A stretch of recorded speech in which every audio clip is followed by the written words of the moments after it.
নমস্কার, সুপ্রভাত। প্রভাতের আলো অনুষ্ঠানে আপনাদের স্বাগত জানাচ্ছি। আপনাদের সঙ্গে রয়েছি আমি আজ এশা। আজকের এই প্রভাতের আলো অনুষ্ঠান আমরা ভক্তিগাথার মাধ্যমে শুরু করব। তাই চলুন সদ্গুরুর একাধিক ভক্তিগাথা আমরা শুনে নিই।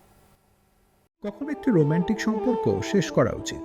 রোম্যান্স মানে আপনি জীবনের সুন্দর দিকটার দিকে তাকাচ্ছেন। আপনার ভেতরে সেটা ছাপটা চিন্তা ভাবনার চেয়েও অনেক গভীর হয়। যদি এমনটা ঘটে তখন কোনো চুক্তি করবেন না। আমি যখন বিয়ে করেছিলাম, যে মুহূর্তে ও আমায় দেখলো, ও কান্নায় ভেঙে পড়লো, আর তখনই নিশ্চিত। তাই আমি বললাম, বেশ, তুমি সেই।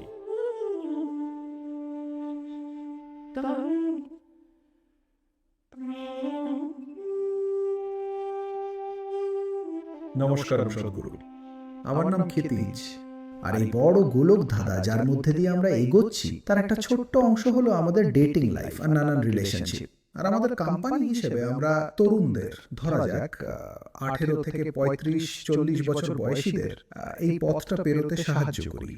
এবং একটা বড় প্রশ্ন যা প্রত্যেকবারই ওঠে, আর এটা আমাদের নিজেদের ব্যক্তিগত সম্পর্কের ক্ষেত্রেও খুব সত্যি, তা হলো কখন একটি রোমান্টিক সম্পর্ক শেষ করা উচিত, নাকি সেটার উপর কাজ করে যাওয়া উচিত?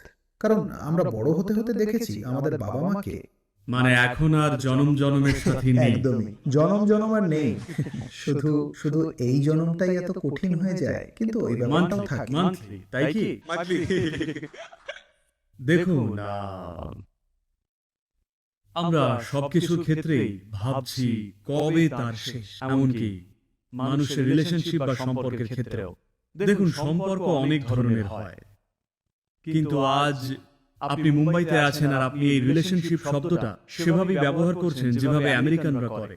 আমেরিকানরা রিলেশনশিপ মানে শারীরিক সম্পর্ক বোঝেন। এমনটা জরুরি নয়। আমাদের সম্পর্ক বিভিন্ন ধরনের হয়। আমাদের বিজনেস রিলেশনশিপ হয়, ফ্যামিলি রিলেশনশিপ আছে, পারিবারিক সম্পর্ক, বন্ধুরা আছে, আমাদের অন্যান্য ধরনের সম্পর্ক আছে, তাই না? প্রথমত, রোম্যান্স মানে আপনি মূলত জীবনের সুন্দর দিকটার দিকে তাকাচ্ছেন। সূর্যাস্ত দেখাটাও রোম্যান্টিক, কারণ বেশিরভাগ মানুষই এই ফোনে স্ক্রিনের দিকে তাকিয়ে থাকে। সূর্যাস্তটাও তারা ওই ফোনেই দেখে, তবে রাতে। তাই মূলত রোম্যান্স মানে আপনি জীবনের সুন্দর দিকটাকে দেখছেন। শুধু এই একজন পুরুষ আর নারী একসঙ্গে থাকলেই কিন্তু তার মানে সেখানে রোম্যান্স হচ্ছে না। কারণ মানুষের সম্পর্কগুলো এখনো চাহিদা ভিত্তিক। শারীরিক চাহিদা, মানসিক চাহিদা, আবেগগত চাহিদা, সামাজিক চাহিদা, আর্থিক চাহিদা, নানান ধরনের চাহিদা রয়েছে। ওই চাহিদাগুলো মেটাতে মানুষ একত্র হয়। কিন্তু এই বিশেষ সম্পর্কটা, যাকে রোম্যান্টিক বা প্রেমের সম্পর্ক বলছেন, অনেক সময় সেখানে কোনো রোম্যান্স বা প্রেম থাকে না। শুধুই নিজ নিজ কম্পালশন পূরণ করা। বাধ্যতাবশত অনেক কিছু ঘটছে যার সুরাহা করা দরকার।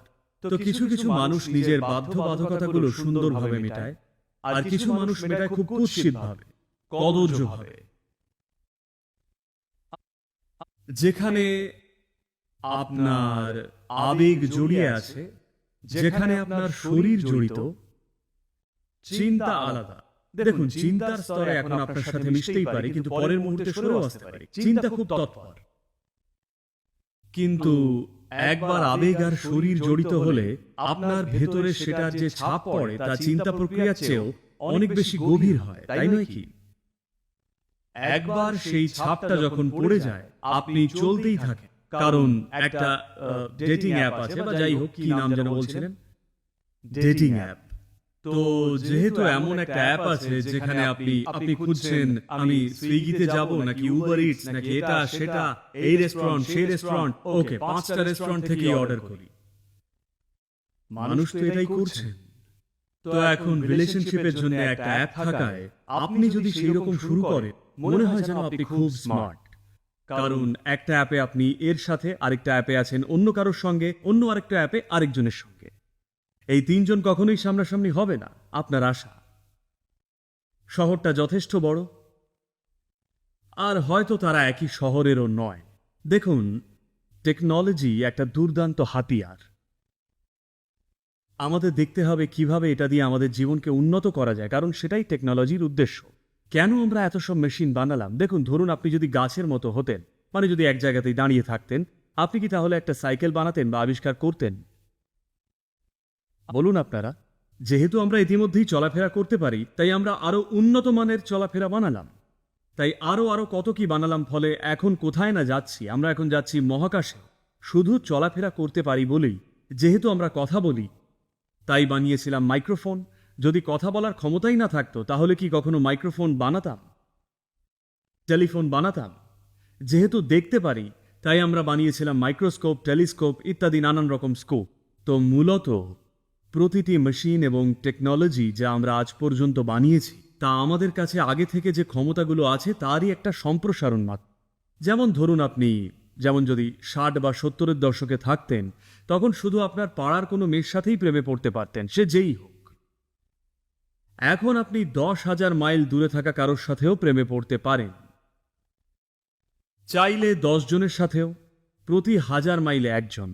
যেহেতু আপনি আমার 30,000 মাইল নিয়ে বলছিলেন, তাই আমিও আপনাকে পাল্টা বলছি।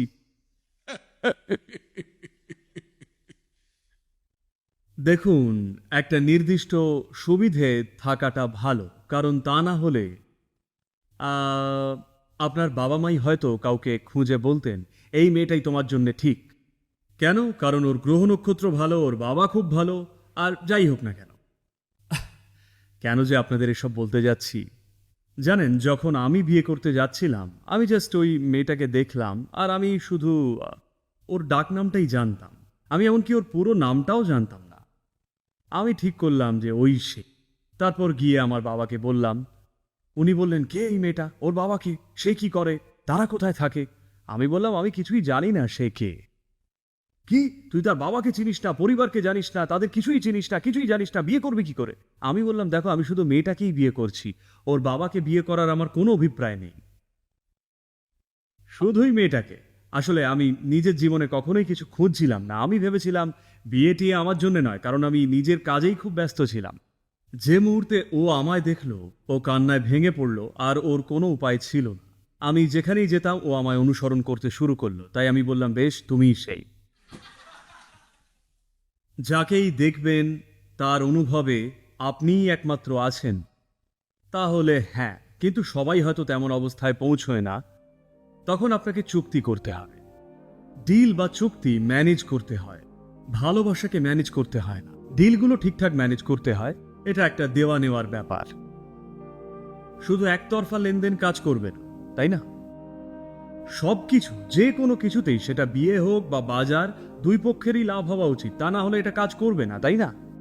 তাই যদি শুধু এইটুকু বোঝেন যে একবার যদি কাউকে পান যাকে দেখে মনে হচ্ছে মানুষটা ভালো আমার জন্যে, আর আমার তাকে পছন্দ, তার প্রতি আকৃষ্ট, না চাইলেও তার ভাবনাই মনে শুধু ভেবে চলেছেন, যখন বই পড়ছেন তার মুখ ভেসে উঠছে, সিনেমা দেখলেও তারই মুখ দেখছেন, যদি এমনটা ঘটে, তাহলে চুক্তি বা লাভ লোকসান দেখবেন না। অবশ্যই মন প্রাণ সঁপে দিন, কারণ আবেগের মাধুর্যই সবচেয়ে সেরা জিনিস যা আপনার সঙ্গে ঘটতে পারে। এটাকে যা খুশি নামে ডাকুন। যখন খুব সুমধুর আবেগ অনুভব করেন, তখনই জীবনের সবচেয়ে সেরা লাভটা করছেন। কেউ বেশি সুন্দর বলে, বা বেশি ধনী, বা বেশি শক্তিশালী, বা অন্য কিছু বলে সেই অনুভূতিটা ছাড়বেন না, নয়তো নিজেকে গর্ধবই প্রমাণিত করবেন।